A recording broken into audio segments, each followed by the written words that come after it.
கழுகு குஞ்சுகளை போல நீ சந்தோஷமாய் இருந்தாய். ஆண்டவருக்குள் மகிழ்ச்சியாக காணப்பட்டாய். வேதனை இல்லாமல் இருந்தாய். எல்லாம் இந்த பூமியில நீ வாழணும்னு ஆசைப்பட்டாயோ, அது வாழ்க்கையை தேவன் மாற்றினார். ஆனால் திடீரென்று தேவன் உன்னை கைவிட்டது போல உன் வாழ்க்கை மாறியது.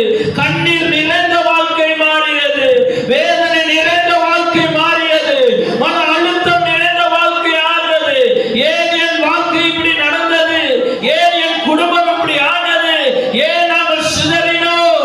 ஏன் நாங்கள் தனிமையாக்கப்பட்டோம் என்று சொல்லி வேதனையோடு இருக்கிற உன்னை பார்த்துதான் கழுகு தன் கூட்டை கலைத்தது போல் உன் வாழ்க்கை காணப்பட்டு கொண்டிருக்கலாம். கழுகு தன் குஞ்சுக்கு மேலே அசைவாடி கொண்டிருந்தது போல் உனக்கு மேலே அசைவாடி கொண்டுதான் இருக்கிறார்.